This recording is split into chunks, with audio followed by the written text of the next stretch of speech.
하나님 말씀 마태복음 16장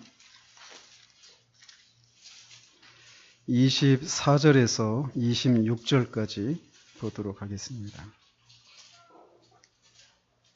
마태복음 16장 24절에서 26절까지입니다. 하나님 말씀 받으실 때 자리에서 일어나 주시기 바랍니다. 하나님 말씀이 이러합니다. 이에 예수께서 제자들에게 이르시되 누구든지 나를 따라오려거든 자기를 부인하고 자기 십자가를 지고 나를 따를 것이니라.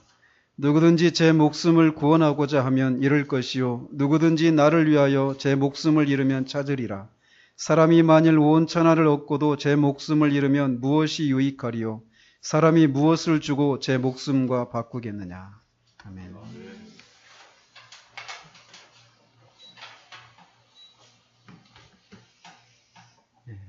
지난주에는 21절에서 28절까지를 살피면서 주님이 비로소 제자들에게 자신이 죽고 또 다시 살아날 것에 대해서 이제 밝히십니다. 그리고 그 말을 들은 베드로가 주님을 꾸짖으면서 그 일이 절대 있을 수 없다라고 하시는 그 내용 했던 그런 말에 제자가 따라야 할 길이 날마다 자기를 부인하고 십자가를 지는 길이다라고 하시는 그 말씀을 우리가 살폈습니다.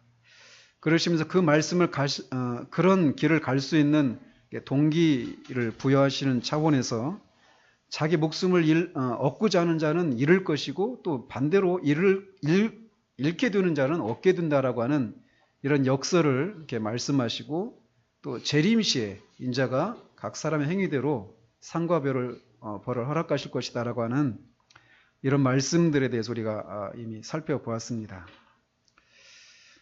그런데 오늘 저는 다시 한번 자기를 부인하고 자기 십자가를 지는 이 제자의 삶에 대해서 더 한번 말씀을 전하고자 합니다. 왜냐하면 지난주에 제가 전한 말씀은 참된 제자의 삶이 힘들고 어려운 길이다라고 하는 그런 인상만 지워준 것은 아닌가라고 하는 그런 생각 때문에 그렇습니다. 오늘날 자칭 구원받은 그리스도인이라고 자처하는 많은 사람들에게서 주님이 말씀하시는 것처럼 거듭나지 않은 옛 본성에서 나오는 모든 종류의 죄와 정욕 그리고 심지어는 사람이 보기에 선해 보이는 것들까지도 때로는 부인하고 때로는 주님을 위해서 자신의 목숨까지도 버려야 한다라고 하는 이런 주님의 말씀을 그들의 삶을 통해서 드러내는 모습을 참으로 찾기가 쉽지 않은 시대를 우리가 살고 있습니다. 그들의 모습에서는 좁은 문을 통과하고 좁은 길을 걸으면서 분투하고 자기를 부인하는 과정에서 치르는 치열한 그런 투쟁하는 모습들이 잘 보이지 않는다라는 것입니다. 이와는 반대로 그들의 신앙은 늘 자신감이 있고 즐겁고 활기찬 그런 모습이 주된 모습인 것을 봅니다. 그런 신앙이 대세인 그런 시대에서 그런 상황에서 제가 지난주에 전했던 설교는 언뜻 들으면 굉장히 진지하고 깨어있고 진정한 복음을 전하고 있다고 생각하기 쉽습니다. 그러나 그런 설교로는 충분하지 않습니다. 저는 제 스스로를 비판하고 있는 것인데 제가 그렇게 말씀을 드리는 이유는 구원받은 그리스도인들이 그렇게 날마다 자기를 부인하고 십자가를 지는 그런 삶을 살아갈 수 있는 원동력에 대해서 충분히 제가 전하지 않았기 때문에 그렇습니다. 그렇기 때문에 지난주에 설교만 가지고 우리가 그리스도인의 삶에 대해서 생각하면 그리스도인이 되는 것은 정말 힘든 거구나. 그리고 정말 어려운 길이구나. 어떤 그런 인상만 이렇게 지워주기 쉽다라는 것이죠.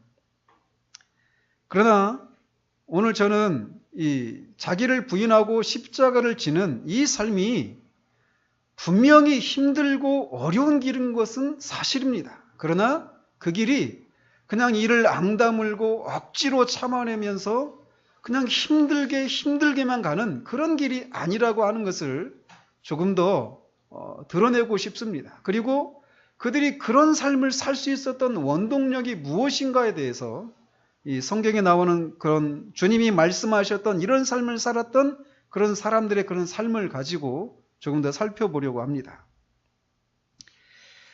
우리가 자기를 부인하고 자기 십자가를 진다라고 하는 것은 이것이 반드시 주님을 위해서 순교를 해야만 한다라고 하는 것을 말하는 것은 아니라고 하는 것입니다. 우리는 날마다 수없이 다양한 상황에서 주님을 위해서 우리의 옛사람의 욕구와 정욕뿐만 아니라 때로는 지극히 정당하고 합법적인 그런 욕구까지도 주님을 위해서 부인해야 하는 그런 일이 있을 수 있습니다. 우리가 먹는 거, 이 정당하고 합법적인 욕구입니다. 그런데 때로는 주님을 위해서 우리가 금식을 해야 되는 경우도 있어요. 자기를 부인하고 말이에요. 예쁜 옷을 입는 거, 이 정당하고 합법적입니다. 그러나 때로는 주님을 위해서 그렇지 않은 옷을 입어야 될 수도 있다는 거예요. 다양한 상황 속에 자기를 부인하는 것이 나타나야만 한다는 것이죠. 또한 십자가를 진다라고 하는 것도 우리가 꼭 주님을 위해서 죽는 것만을 의미하는 것이 아니라 때로는 주님을 위해서 수치를 당하고 조롱과 멸시를 당하는 것도 포함이 됩니다. 때로는 주님을 위해서 가난해지는 것, 자발적으로 가난해지는 것도 십자가를 지는 것일 수 있어요. 그리고 사람들과의 관계에서 어려움을 겪는 것도 거기에 해당될 수 있습니다. 때로는 십자가를 지는 것이 주님을 위해서 자기를 부인하고 십자가를 지는 것 때문에 직장을 잃어버릴 수도 있고 승진의 기회를 잃어버리는 것이 될 수도 있습니다. 그래서 이 다양한 자기를 부인하고 십자가를 진다라고 하는 것을 좀 더 다른 말로 표현한다면 주님을 위해서 고난을 겪는 것이다라고 말할 수 있습니다.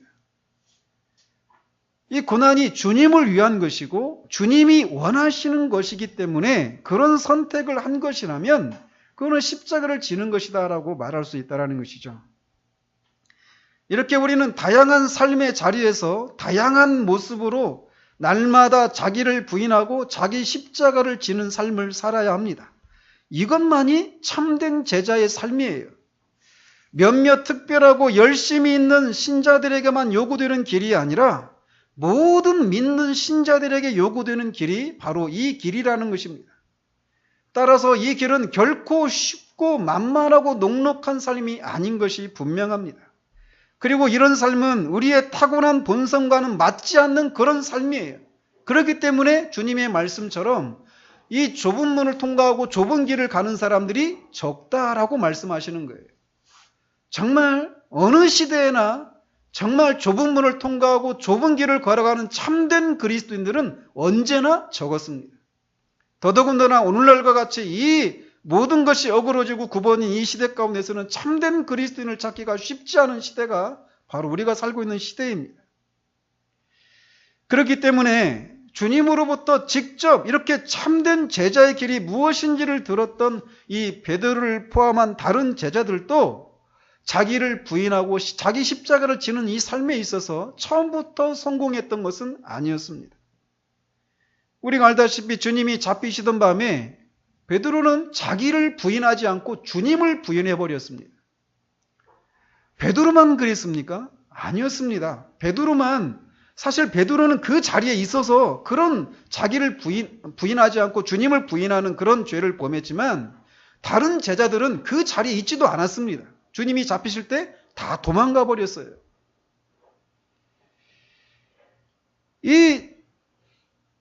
어쨌든 이 제자들도 이렇게 자기를 부인하는 것이 때로는 자기 십자가를 지는 것이 때로는 자기 목숨을 잃어버리는 이런 것을 요구하는 것이기 때문에 이렇게 실패하기도 했다라는 것입니다. 그러나 그가 오순절 이후에 얼마나 달라졌는지는 우리가 사도행전을 살펴보면 알 수 있습니다.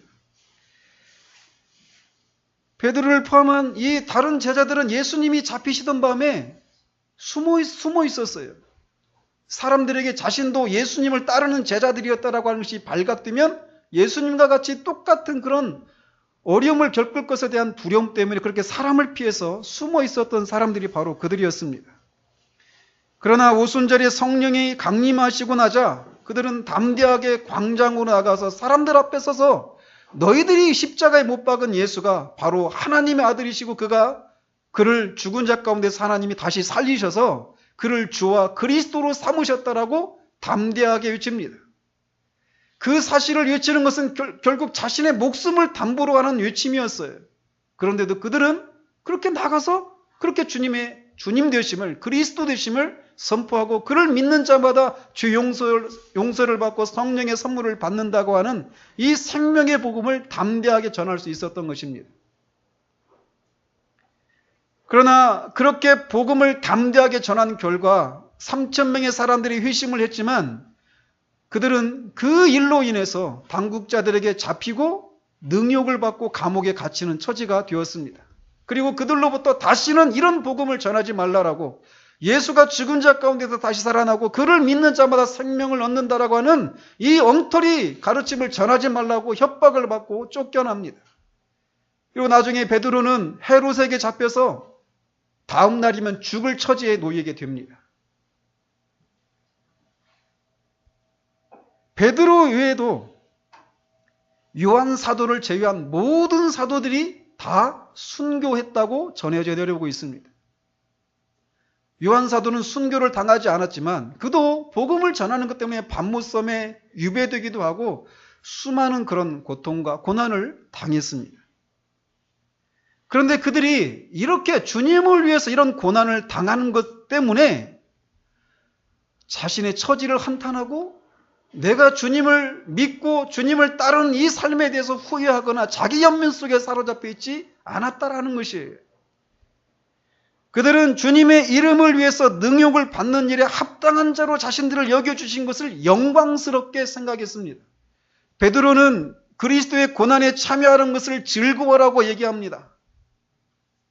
제가 전에 다니던 교회에서 어떤 친구가 그런 얘기를 하는 거예요. 만약에 예수님을 믿는 것이 이런 것이라면 자신은 누구에게도 전도를 못하겠다라고 했습니다. 왜? 예수 믿는 게 너무 힘드니까. 그런데 베드로는 이렇게 예수님을 믿고 예수님이 말씀하신 것처럼 참된 제자의 길을 따라가는 이 길이 분명히 고난이 있고 때로는 목숨을 담보로 하는 이런 길임에도 불구하고 그리스도의 고난에 참여하는 것을 즐거워하라고 얘기합니다.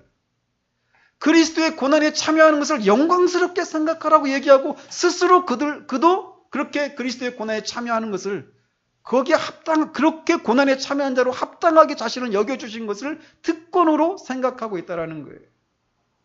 즉 자기를 부인하고 자기 십자가를 지고 가는 이 길은 분명히 힘들고 어려운 일이고 우리의 타고난 본성에 반하는 그런 일임에도 불구하고 그들은 이것을 특권으로 여겼다라는 것이에요.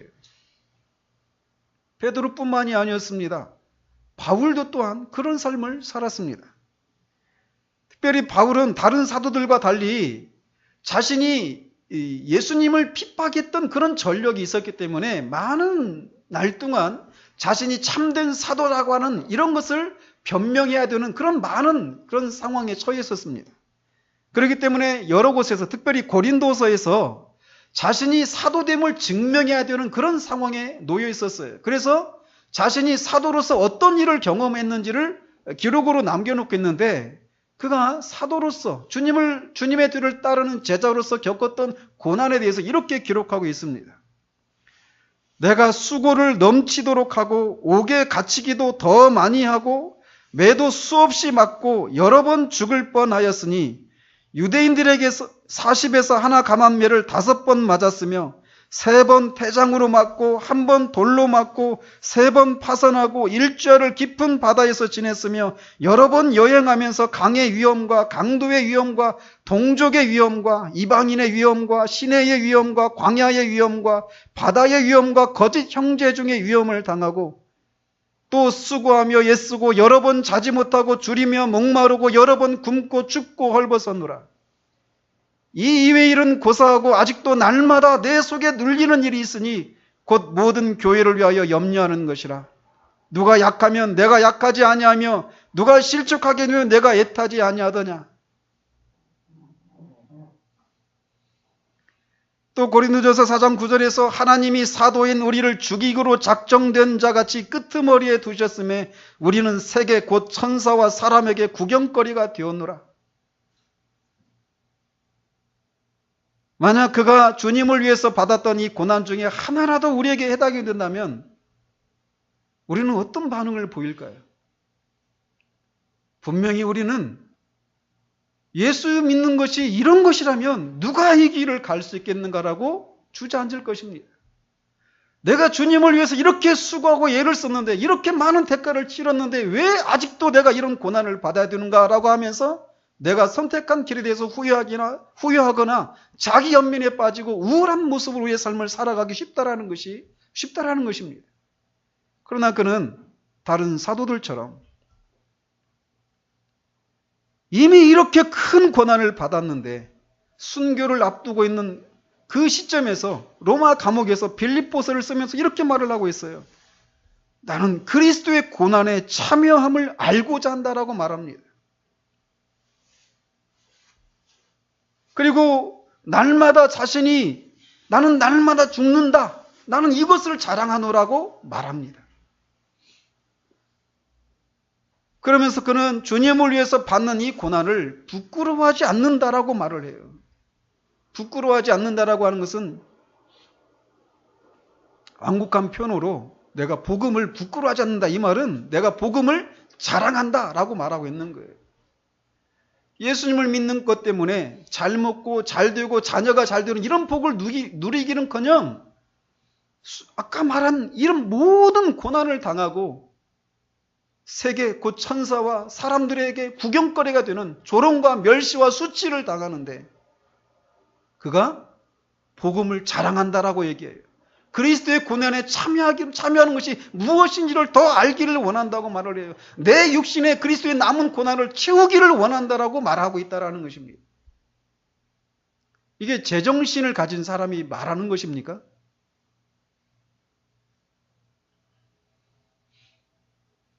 성경 속에 나오는 인물들뿐만 아니라 성경 이후에 나오는 모든 신자들도 세상에서 그들을 기다리고 있는 삶은 주님을 위한 고난의 삶이었습니다. 여러분들이 존 폭스의 기독교 순교사화라고 하는 책을 한번 읽어보십시오.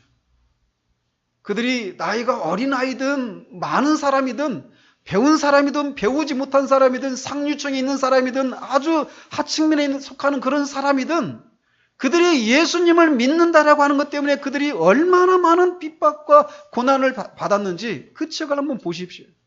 우리는 그 책을 한 장만 읽어도 우리가 사는 삶이 얼마나 부끄러워지는지 모릅니다. 과연 우리는 주님을 위해서 고난을 받는다라고 말할 수 있는가?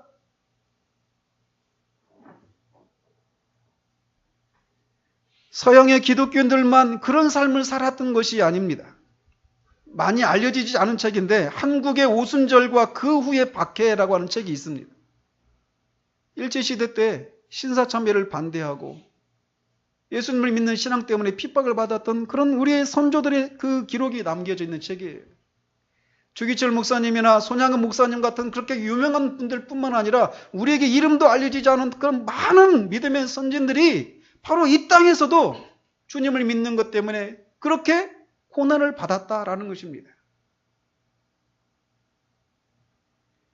그런데 그들에게서는 이런 고난을 받으면서 자기 연민에 빠지고 우울한 자신의 선택을 후회하는 듯한 이런 모습을 보기 쉽지 않다라는 거예요.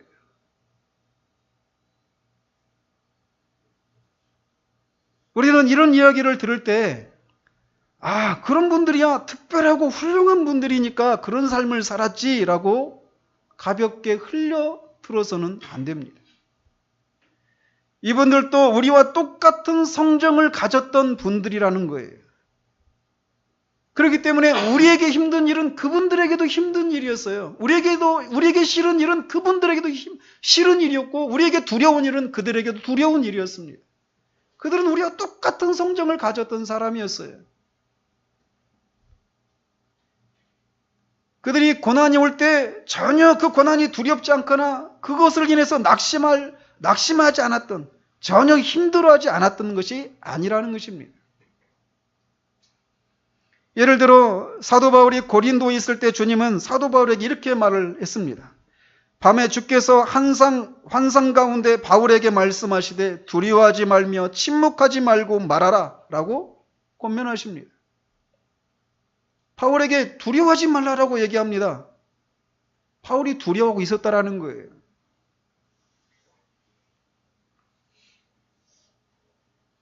또 고린도서 7장 5절 6절에서 이렇게 말을 합니다. 우리가 마게도냐에 이르렀을 때에도 우리 육체가 편하지 못하였고 사방으로 환난을 당하여 밖으로는 다툼이요 안으로는 두려움이었노라. 그러나 낙심한 자들을 위로하시는 하나님이 디도가 오므로 우리를 위로하셨으니. 그들도 밖으로 수많은 그 환난이 쌓인 채로 마음에 두려움이 있었고 낙심이 되었어요.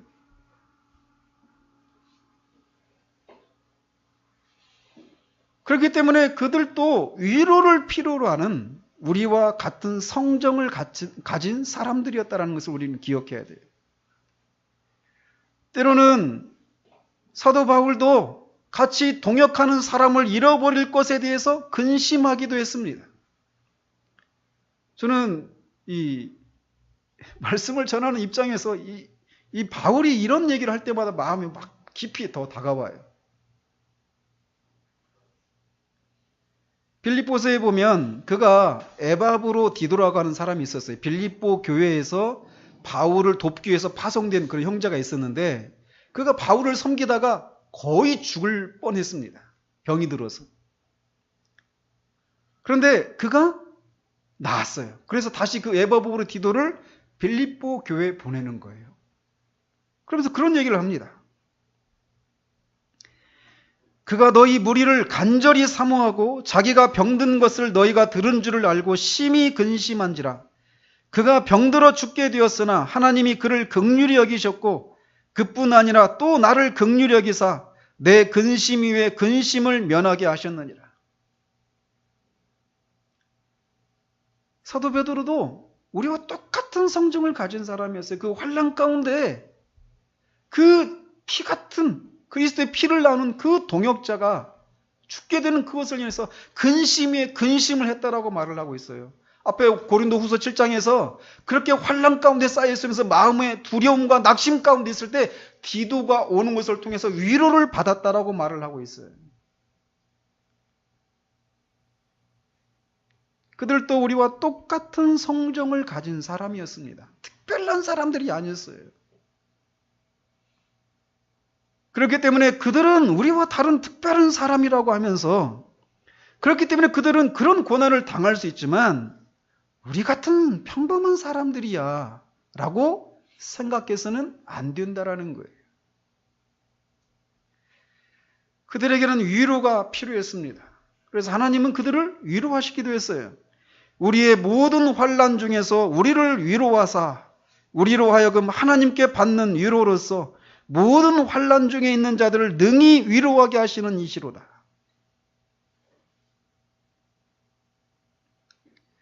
이렇게 그들에게도 자기를 부인하고 자기 십자가를 지는 삶에 따르는 그 고난과 환난은 그들에게도 이렇게 분명 두려운 일이었고 그들을 낙심케 하는 일이었고 그렇기 때문에 위로를 필요로 하는 그런 일이었다라는 거예요. 그러나 그럼에도 불구하고 그들은 자기 연민이나 우울한 모습으로 이런 삶을 감당하지 않았다라는 것입니다. 따라서 우리는 이들이 분명 두렵고 어려운 일이었음에도 불구하고 오히려 주님을 위한 고난에 참여하는 것을 부끄러워하지 않고 영광으로 생각하고 특권으로 생각하고 기뻐하면서 주님을 위해서 고난에 참여하는 것을 즐거워하라. 그리스도와 함께 고난을 받으라. 라고 그렇게까지 말할 수 있는 그 힘이 어디로부터 나왔는가를 살펴야 합니다. 그리고 그들이 살았던 삶은 우리에게도 가능한 삶이라는 것이에요. 그리고 살아야 되는 삶이라는 것입니다. 우리가 요한계시록을 살펴봤지만 서머나 교회를 향해서 주님이 이미 주님을 믿는 것 때문에 핍박을 받고 있어요. 그들이 막 이 맷돌에 그 곡식을 으깨는 것 같은 그런 환난을 겪고 있었어요. 그런데 그런 교회를 향해서 주님이 그러잖아요. 죽도록 충성하라. 주님의 그 말씀에 결코 어떤 자기 연민이 없습니다. 그렇다고 그들을 향한 긍휼과 자비가 없으셔서 그런 말씀을 하셨을까요? 그렇지 않다라는 것이죠.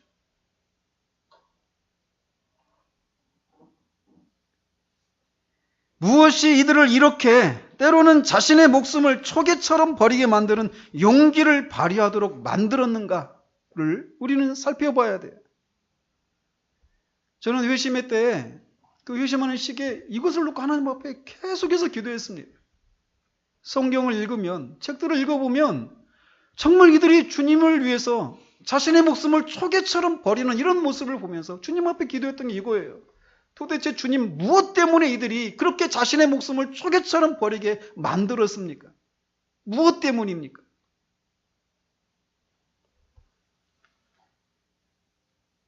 우리의 경우에는 주님을 위해서 목숨을 버리는 것은 고사하고 조그만 어려움을 당해도 왜 우리에게 이런 일이 일어나는가?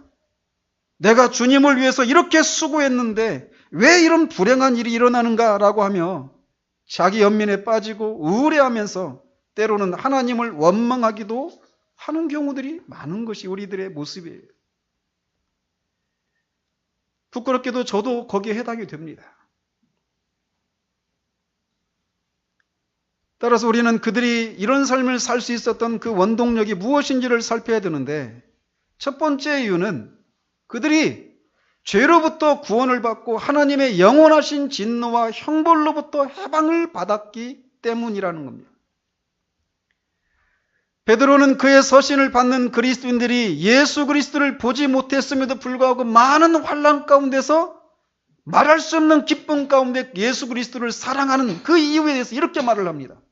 믿음의 결국 곧 영혼의 구원을 받음이라. 그리스도의 제자들이 주님을 위해서 자기를 부인하고 자기 십자가를 지는 고난의 삶을 자원함으로 기꺼이 갈 수 있는 것은 그들의 죄가 하나님의 은혜로 사함을 받았다라고 하는 것을 알기 때문이라는 것이, 자신이 죄 용서를 받고 하나님의 자녀가 된 것은 오직 하나님의 사랑과 그리스도의 은혜로 말미암은 것이라는 것을 알고 그 사랑에 감사해서 주님을 위한 고난의 길을 기꺼이 갈 수 있었다라는 것입니다.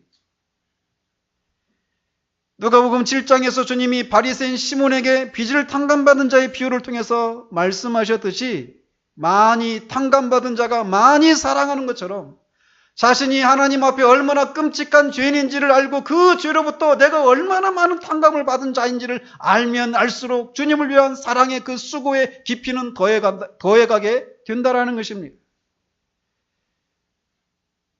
그러므로 우리는 우리의 과거를 돌아볼 수 있어야 돼요. 내가 어디로부터 노임을 받은 자들인지. 만약 하나님의 은혜가 내게 임하지 않았다라면, 만약 그리스도의 그 희생제사가 나에게 적용되지 않았다라면 내가 얼마나 끔찍한 형벌 가운데 있게 될 것인지를 기억할 수 있는 사람이 되어야 된다는 것입니다. 그들은 자신이 어디로부터 노임을 받은 자들인지를 알았어요. 그 구원받았다라는 그 사실이 자신을 구원해 주신 구원주를 위해서 기꺼이 자신의 목숨까지도 내어놓을 수 있는 용기를 발휘할 수 있게 만들었다는 것입니다. 한편 이렇게 예수 그리스도를 믿음으로 구원을 받았다라고 하는 것은 다른 말로 사도 바울이 말하는 것처럼 내가 그리스도와 함께 죽었다라고 하는 것을 의미합니다. 그리스도인의 정체는 옛날에 나는 죽었다라는 거예요. 그리스도와 함께 십자가에 못 박혔다라는 것입니다. 그리고 그리스도와 함께 다시 살아난 존재가 그리스도인의 정체예요. 그리스도와 함께 죽었다라고 하는 것이 무엇을 의미할까요? 그것을 가장 잘 보여주는 사람이 있다면 바로 이런 고백을 한 사도 바울일 것입니다. 그는 빌립보서를 쓸 때 로마 감옥에 두 번째로 갇혀 있었어요. 그리고 그 감옥에서 순교를 하죠. 그런데 언제 죽을지도 모르는 상황 가운데서 그 빌립보서를 쓴 거예요. 에필골몬, 에베소서, 빌립보서, 골로새서, 빌레몬서. 이 네 편지가 옥중서신인데 이 로마 감옥에서 쓴 것입니다.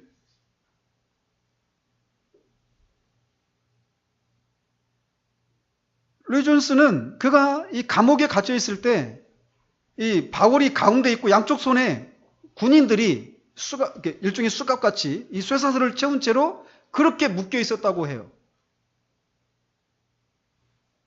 군인들이 그 감옥에 갇혀 있는 이 거룩한 사도 바울을 어떻게 대했을까요? 분명히 아주 모욕적인 언사를 통해서 그를 조롱하고 멸시했을 것입니다. 마치 십자가에 달리신 그 주님이 양쪽에 있는 강도가 그를 향해서 비방하고 조롱했던 것처럼 사도 바울도 그 음습한 그 지하 감옥에서 그 포악한 군인들의 양쪽에 그 군인들 틈바구니에 있으면서 날마다 음란한 얘기들, 모욕적인 언사들, 그런 얘기를 듣고 그런 상황 가운데 있었어요. 언제 죽을지 모르는 상황 가운데서 말이에요. 그가 처한 상황은 도무지 기뻐할 수 없는 그런 상황이었습니다. 그런데 그는 그 속에서 있으면서 주 안에서 항상 기뻐하라.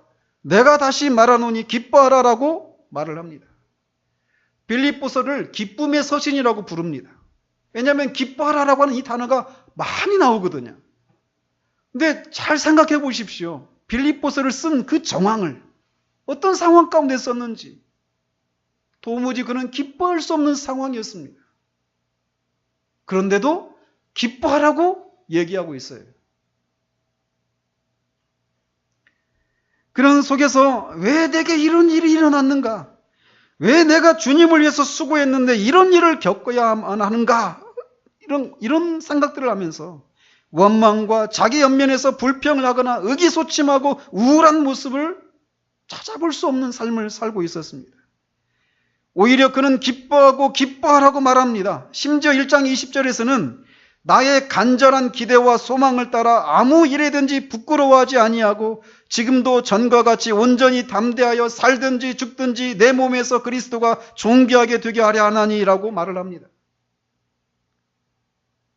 그는 자신이 처한 상황에 갇혀서 우울한 모습으로 자신이 두고 온 내가 이 길이 아니라 다른 길을 갔으면 내가 지금 이런 상황을, 이런 삶을 살지 않았을 텐데 라고 하면서 자기 연민 속에 사로잡혀 있지 않았다라는 거예요. 그의 온 관심은 내가 살든지 죽든지 내 몸에서 그리스도가 존귀하게 되는 것, 오직 그것밖에 없었습니다. 무엇이 그를 이런 환경에도 불구하고 이렇게 담대하게 외칠 수 있게 만들었을까요? 무엇이 그로 하여금 이런 상황에서도 죽든지 살든지 오직 어떻게 하든지 자기 몸에서 그리스도가 존귀하게 되기를 원한다라고 말하게 만들 수 있었는가라는 거예요. 그것은 그가 그리스도 안에서 자신을 잃었기 때문에 그렇습니다. 그렇기 때문에 어떤 자기 연민이나 자신에 대한 동정이나 후회가 있을 수 없었던 것이에요. 그는 자신에 대해서 올바른 태도를 가지고 있었습니다. 나는 그리스도와 함께 죽었다. 이제 나는 그리스도 안에 있다. 나는 그리스도가 왕이신 그분의 나라에 속해 있다. 나는 그 나라의 시민이므로 내게 중요한 것은 내가 어떻게 되는 것이 아니라 그 나라이며 그 왕이시다. 그렇기 때문에 내가 어떤 형편에 처하든지 죽든지 살든지 오직 그분의 나라가, 그 나라의 왕이신 그리스도가 내 몸에서 존귀하게 되는 것이 더 중요하다라고 말하는 것이에요. 그는 이런 사실을 너무나 잘 알고 있었기 때문에 우울함과 자기 연민이라는 삶의 늪에서 허우적거리며 그의 날들을 보내지 않았던 것입니다. 이런 상태가 아니면 자기 연민과 우울함과 하나님을 향한 원망과 불평, 그분의 사랑에 대한 의심이 이어지고 우리의 삶은 실패로 끝나고 맙니다. 따라서 우리가 그리스도 안에서 자신을 잃어버렸다라고 하는 것을 아는 것이 중요해요. 내가 그리스도와 함께 십자가에 못 박혔나니 이제 내가 육체 가운데 사는 것은 나를 사랑하사 자기 몸을 버리신 하나님의 아들을 믿는 믿음 안에서니라. 그리스도인의 정체는 그렇습니다. 그리스도와 함께 죽은 자들이에요. 그리고 그리스도와 함께 다시 살아나서 나를 위해서 살지 않고 내 몸을 위해서 살지 않고 오직 나를 죽은 자 가운데서 다시 살리신 그리스도를 위해서 사는 것입니다. 바울은 그것을 자신이 아는 거예요. 그러나 우리는 얼마나 자주 주님의 뒤를 따르다가 낙심하고 절망 가운데서 우울한 시간들을 보내면서 왜 이런 일이 우리에게 일어날까에만 집중하며 우리의 날들을 보내고 있는지 모릅니다. 이런 상태 가운데 있는 동안 우리는 자기를 부인하고 자기 십자가를 지는 삶에 실패하고 있는 것입니다. 그러므로 돌아보아야 돼요. 우리가 그리스도를 우리의 구세주와 주님으로 모셔드렸을 때 우리가 그리스도와 함께 죽었다라고 하는 것을 기억해야 합니다. 이전에 내 배를 위하고 나를 위해서 살았던, 내 몸을 위해서 살았던 나는 죽어버렸습니다. 가버렸어요. 나는 그리스도 안에서 새로운 피조물이 되었습니다. 나를 위해서 자기 몸을 버리신 그 하나님의 아들을 믿는 믿음, 그 하나님이 어떻게 하든지 내가 가난하든 부자가 되든 건강하든 건강을 잃어버렸든 사람들과 관계가 좋든 그렇지 못하든 어떤 상황에서든 살든지 죽든지 내 몸에서 내 삶을 통해서 나를 살리신 그 그리스도, 그분만이 존귀하게 되는 것, 그것이 내가 살아가는 유일한 이유라고 하는 그 사실을 끊임없이 되뇌이고 기억하고 하는 것이, 그것이 그로 하여금 도무지 기뻐할 수 없는 삶 가운데서 자기를 부인하고 자기 십자가를 지는 그 삶의 결과, 그렇게 처한 그 고난 가운데서도 기뻐할 수 있었다라는 것이에요. 더 적극적으로 그가 그런 삶을 살아갈 수 있었던 것은 하나님께서 그의 상황을 주관하고 계신다는 사실을 믿고 있었고 그에 대한 증거들을 찾고 있었기 때문에 그렇습니다. 빌립보서를 읽어보시면 빌립보의 감옥에 갇혔어요. 바울이. 감옥에 갇혀 있으니까 그는 복음을 전하는 사도였단 말이죠. 감옥에 갇혀서 복음을 전하는 것이 중단되었습니다. 그러니까 밖에 있는 사람들이 바울의 대적자들이 바울을 힘들게 하려고 막 그리스도의 복음을 전합니다. 그러면 안에서 복음을 전하지 못하는 바울이 고통을 받을까 봐 선하지 못한 동기로 복음을 전하는 것이죠. 근데 또 다른 사람은 선한 동기로 복음을 전해요. 근데 그 상황에 대해서 바울이 선한 동기로 복음을 전하든 그렇지 않든 어떻게 하든지 그리스도께서 사람들 가운데서 전파되는 그것을 위해서 나는 기뻐한다. 내가 어떤 형편 가운데 있든 상관없다라고 말을 합니다. 자, 상황은 분명히 복음을 전하지 못한 그런 상황 가운데 있었어요. 그러나 그건 우리들의 시각이었습니다. 감옥에 갇혀있는 그 상황 가운데서 일어난 일을 바울은 이렇게 말을 합니다. 나의 매임이 그리스도 안에서 온 시위대 안과 기타 모든 사람에게 나타났다. 그가 감옥에 갇혀 있는데 군인들이 지금 자기 양쪽 손에 같이 묶여 있어요. 조롱하고 멸시했죠. 그런데 이 거룩한 사람이 그 안에서 어떤 그런 조롱과 멸시를 받아도 자기 연민과 우울함을 드러내지 않고 오히려 기뻐하고 승리하는 그런 모습을 살고 있는 겁니다. 마치 한편 강도가 죽어가시는 그 주님을 보면서 처음에는 비방했지만 나중에 그 죽어가시는 주님을, 예수를, 사람을 보면서 그는 우리와 다르다 라고 하는 것을 깨달았던 것처럼 이 군인들도 바울의 그런 모습을 보면서 알기 시작한 것입니다. 강포하고 이 무지했던 이 사람들이 바울의 그 삶을 보면서, 바울이 전해던 그 복음을 그의 삶을 통해서 살아내고 있는 그의 삶을 보면서 귀 기울이기 시작하는 거예요. 무엇이 그로 하여금 그런 삶을 살게 만들었는지. 그 비결은 바로 나를 위해서 십자가에 자기 몸을 버리신 하나님의 아들 예수 그리스도를 믿는 믿음으로라고 하는 사실을 그들도 알게 되었던 거죠. 그러면서 그들이 계속 사람이 바뀔 거 아니에요. 이 사람이 집에 가서 내가 지금 감옥에 있는 어떤 사람이 있는데 내가 놀라운 것을 발견했어. 그렇게 입으로 복음이 전해졌던 거예요. 그래서 온 시위대 안에 복음이 전파되었습니다. 만약 바울이 복음을 전하는 것 때문에 고난을 받아서 감옥에 갇히지 않았다면 이 사람들은 복음을 들을 기회조차 없었을 것입니다. 분명히 밖에 나가서 더 많은 사람들에게 복음을 전하는 것이 더 좋지 않을까?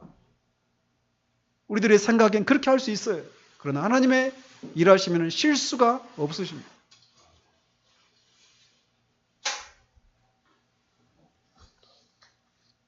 마치 요셉이 그의 형들에게 당신들은 나를 헤아려 하였으나 하나님은 그것을 선으로 바꿨다라고 말하는 것처럼, 고난받는 것이 내게 유익했다라고 시편 기자가 말하는 것처럼, 바울은 자신의 모든 삶을 하나님이 주관하고 계시고 모든 것을 통해 선을 이루신다라고 하는 것을 자신의 삶을 통해서 지금 보고 있는 것입니다.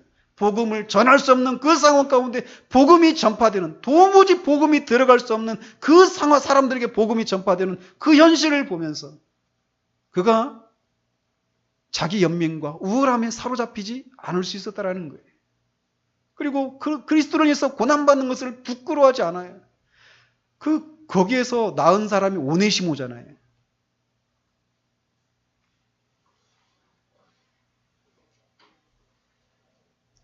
또한 그는 자기를 부인하고 자기 십자가를 지는 삶을 살면서 많은 고난을 겪고 있음에도 불구하고 디모데후서 1장 12절에서 디모데에게 말하는 것처럼 내가 이를 인해서 고난을 받지만 복음을 부끄러워하지 않는다라고 말을 합니다.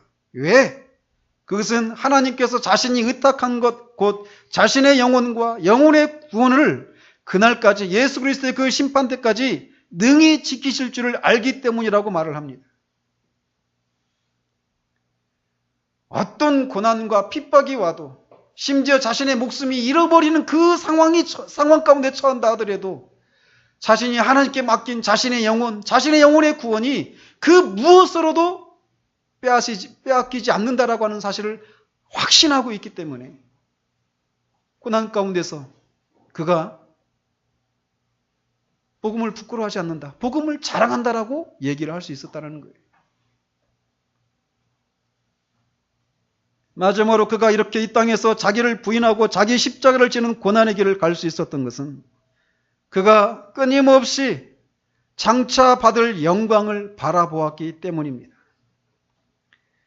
우리가 잠시 받는 환난에 경한 것이 지극히 크고 영원한 영광에 중한 것을 우리에게 이루게 함이니 우리가 주목하는 것은 보이는 것이 아니요 보이지 않는 것이니 보이는 것은 잠깐이요 보이지 않는 것은 영원함이라.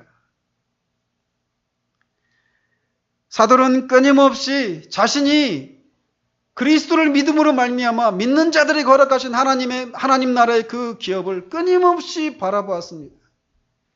그가 순교를 앞둔 이 빌립보스를 쓰는 이 로마 감옥 안에서도 형제들아 나는 아직 내가 잡은 줄로 여기지 아니하고 오직 한 일, 즉 뒤에 있는 일은 있는 것은 잃어버리고 앞에 있는 것을 잡으려고 표대를 향하여 그리스도 예수께서 하나님이 위해서 부르신 부르심의 상을 위해서 달려간다라고 말을 합니다. 여기서 달려간다라고 하는 말을 언젠가도 제가 설명을 해드렸지만 100m 달리기를 막 하는 사람이 우사인 볼트가 막 전력 질주해서 달려가다가 마지막 그 결승선에 그 피니시 라인에 갈 때 그냥 가지 않고 조금이라도 더 앞에 앞서려고 막 가슴을 내밀고 손을 내밀고 하는 그런 모습으로 달려가는 걸 말하는 거예요. 그는 이미 노인이었습니다. 60대였어요. 아마 그렇게 많은 고난을 받았기 때문에 어쩌면 그의 육신은 80대, 90대의 그 육신이었을지 모릅니다. 근데 그 마지막 순간까지 그는 전력 질주를 하는 거예요. 위에서 부르신 그 부르심의 상급을 잡기 위해서 전력 질주하는 겁니다. 디모데후서에서 말하는 것처럼 나는 이제 내가 믿음의 선한 싸움을 다 싸웠다라고 말을 해요. 이제 내게 기다리는 것은 의의 면류관이 기다린다라고 얘기합니다. 히브리서 기자는 말합니다. 히브리서 11장에 나오는 수많은 믿음의 사람들이 토백혐을 당하고 광야에 쫓겨나고 사자의 밥이 되고 굶어 죽고 맞아 죽고 불에 태워 죽고 그런 것을 봤는데도 왜 그 길을 갔는가? 이 땅은 영원한 장막이 아니고 하나님 아버지가 계신 그 영원한 본향, 거기에서 자신들이 누리게 될 영원하고 완전한 기쁨, 완전한 만족, 아무런 갈등도 아무런 씨름도 없이 하나님을 사랑하고 하나님을 섬길 수 있는 그 나라의 기업을 생각함으로 그 고난을 받았다라고 얘기합니다. 이런 소망을 가진 자는 그 영혼의 닭과 같다라고 히브리 기자가 말을 해요. 그 소망을 바라보는 자마다 닻이 내려지면 풍랑이 일어도 배가 잠시 흔들리지만 난파되지 않습니다. 그런 것처럼 우리가 그리스도를 믿음으로 말미암아 장차 누리게 될 그 영원한 상급을 끊임없이 바라보고 묵상하는 그것에서 자기를 부인하고 자기 십자가를 지는 삶에서 겪는 그 고난을 넉넉히 이기게 만들어 준다라는 거예요. 그 고난이 심히 큰 것처럼 보이지만 장차 누리게 될 그 영광의 중한 것에 비하면 환난이 아주 가볍다라고 말을 하고 있다라는 거예요. 그런데 이것은 이미 장차 우리가 천국의 현실을 누리게 되지만 이미 이것이 자신의 것이라고 하는 이 확신이 그런 힘을 발휘하게 만드는 것입니다. 즉, 교회는 현세에서 내세를 살아가는 사람들이다라고 하는 말이 있어요. 그런 것처럼 우리가 이런 삶을 산 다음에 그것을 받아 얻게 되는 것이 아니라 이미 그리스도 안에 있는 자들에게 하나님이 그들을 양자 삼아주시고 하나님 나라의 기업의 상속자로 삼아주셨다라는 거예요. 이미 우리의 것이라는 것입니다. 천국에서 누리게 될 그것이 그 천국 현실을 이 땅에서 살아내는 거예요. 이게 그리스도인입니다.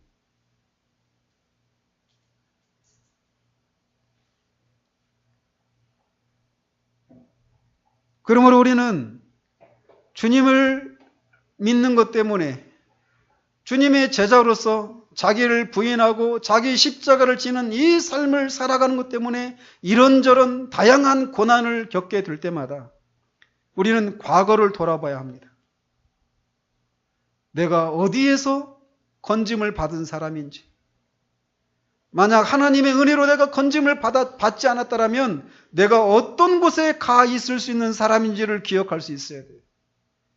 그리고 내가 하나님의 은혜로 건짐받은 그것을 통해 나타난 하나님의 사랑을 기억해야만 합니다. 십자가를 통해 나타난 하나님의 그 사랑이 지금도 나에게 유효하다라고 하는 것을. 아까 우리가 찬양 불렀던 것처럼 언제나 주는 날 사랑하사 언제나 나와 함께 하신다라고 합니다. 우리는 과거를 돌아봐야 합니다.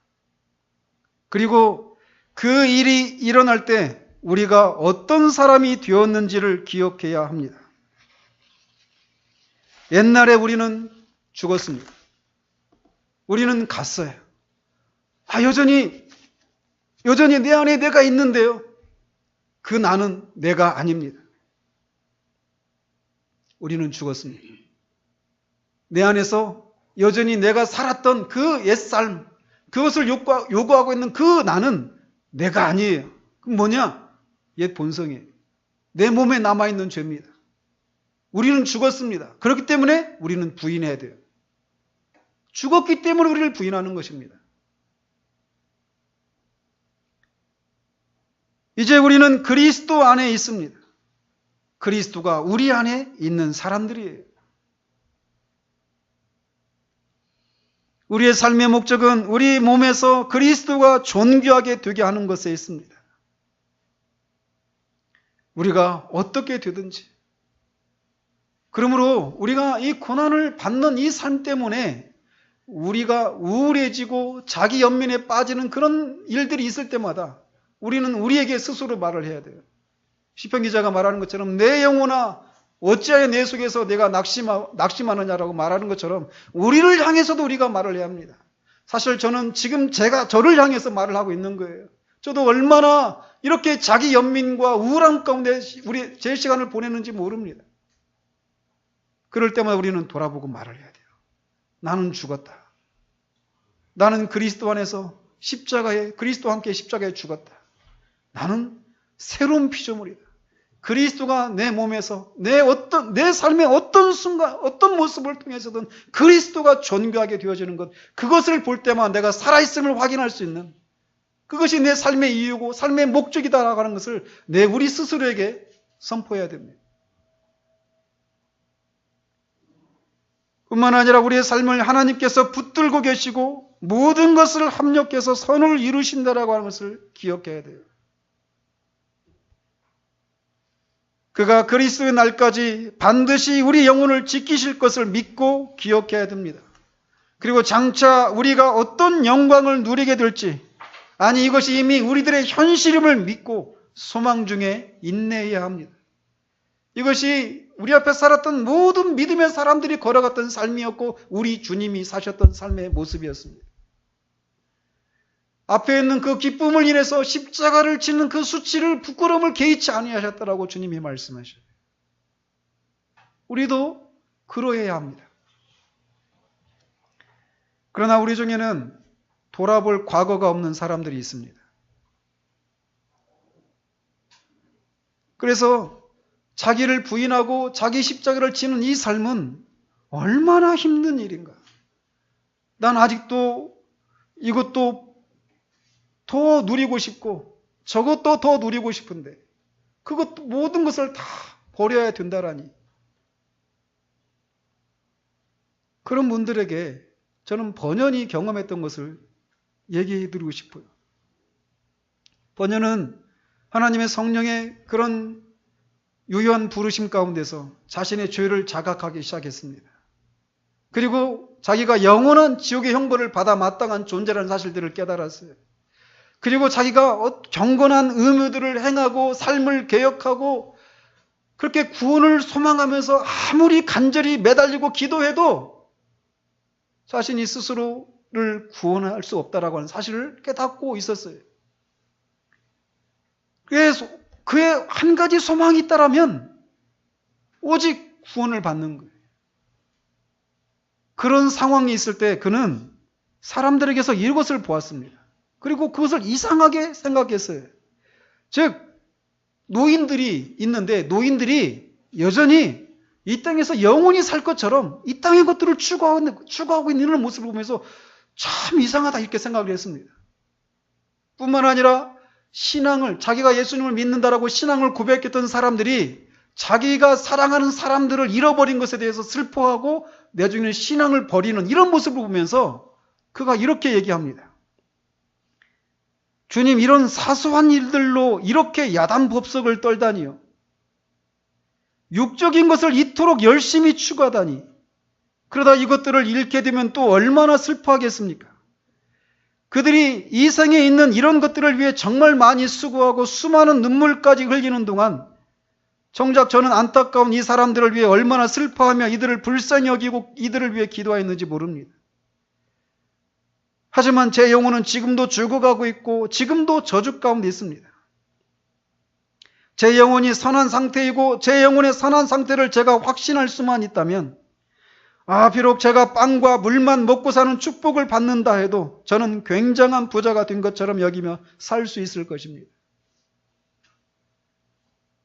아직도 예수 그리스도의 제자로서 자기를 부인하고 자기 십자가를 지는 삶이 내게 너무나 무겁고 그 삶을 살기 위해서 내가 치러야 될 대가들이 너무 크게 보인다라면 번연과 같이 아직 자신이 이렇게 하나님의 영원한 심판을 받아 마땅한 저주받은 상태 가운데 있다라고 하는 것을 알지 못하기 때문이라는 것을 기억해야 돼요.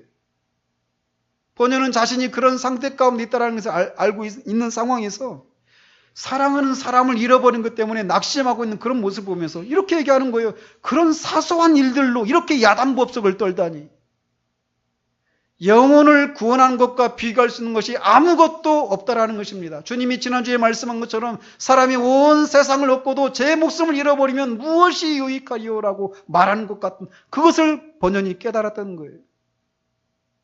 그러므로 예수님의 제자로서 이 삶을 살아가는 것이 여전히 나는 틀렸어. 어떻게 저런 삶을 살 수 있어? 라고 생각하고 계시다라면 여러분은 아직 여러분이 그런 비참한 상황 가운데 있다는 것을 알지 못하고 있는 상황 가운데 있다는 것입니다. 아직도 나는 내가 이 땅에서 이루고 싶은 일들이 많아. 아직 주님을 위해서 내 모든 것을 드리기에는 아직도 내 인생이 너무 길고 하고 싶은 것이 너무나 많아. 주님은 그런 사람을 향해서 누가복음을 통해서 말씀하셔요. 그 어리석은 부자의 비유를 통해서 말이에요. 많은 소출을 거뒀는데 이것을 둘 데가 없는 거예요. 큰 창고를 짓자.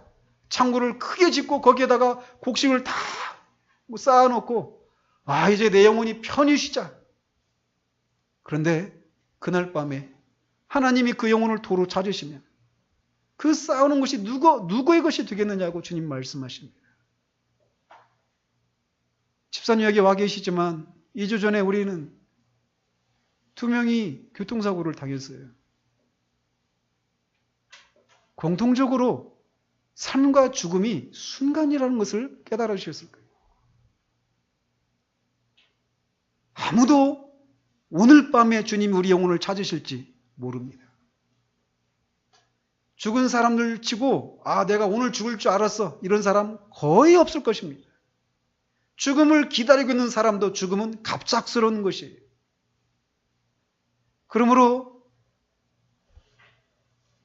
날마다 자기를 부인하고 자기 십자가를 지고 나를 따르라고 말씀하신 이 주님의 말씀이 아직도 내게 무겁고 버거운 것으로만, 그리고 내가 그 삶을 살기 위해서 치러야 될 대가들이 아직도 너무 크게만 보여진다면 여러분의 영혼이 아직 하나님의 진노아리에 있다는 사실들을 깨닫고 오늘이라고 하는 날 동안 그 그리스도를 여러분의 구주로 붙드십시오. 여러분의 죄에서 돌이키십시오. 과거를 돌아볼 수 있는 사람이 되어야 돼요. 그리스도와 그 인연이 있기 때문에 과거를 돌아볼 수 있는 사람, 그 사람만이 앞을 바라볼 수 있습니다. 그 사람만이 현재를, 이 고난을 이기며 살 수 있는 근거가 있는 사람이에요.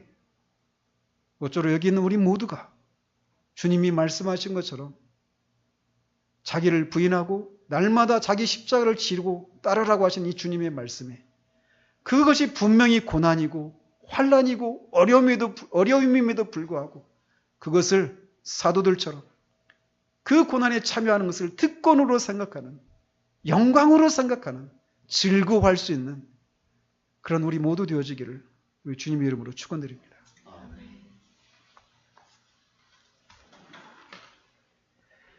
하나님 아버지, 모든 것이 어그러지고 굽어진 시대를 우리가 살아가고 있습니다. 정말 어디서부터 손을 써야 될지 모를 정도로 거짓되고 경박한 세속적인 가르침이 교회 안에서 넘쳐나고 있는 시대를 우리가 살고 있습니다. 하나님, 우리가 정직하게 성경 속에 있는 그 수많은 믿음의 사람들과 성경을 있는 그대로 믿었던 많은 믿음의 선진들이 살았던 그 삶을 우리가 정직하게 돌아본다면 주님의 뒤를 따르는 사람들에게 기다리는 것은 안락하고 편안한 삶이 아니라 끊임없는 싸움이요, 두려움과 낙심케 되는 일들, 수많은 고난이 기다리고 있다라고 하는 것을 우리가 보게 됩니다. 그런데도 주님은 그 고난을 겪는 삶을 살라고 주님 말씀하십니다. 그리고 주님의 제자들이 그런 삶을 살았습니다. 그들이 그 삶을 살아가며 우울하고 자기 연민과 불평과 원망 속에 자신의 날들을 보낸 것이 아니라 기쁨으로 승리하는 모습으로 살았던 그 삶의 원리들을 오늘 우리가 살펴보았습니다. 그 내용들이 우리 모두에게 있어져서 하나님, 우리도 이 땅에서 그렇게 자기를 부인하고 자기 십자가를 지는 이 삶을 우리도 넉넉히 이기며 살아가는 우리 모두 될 수 있도록 주님 도와주시옵소서.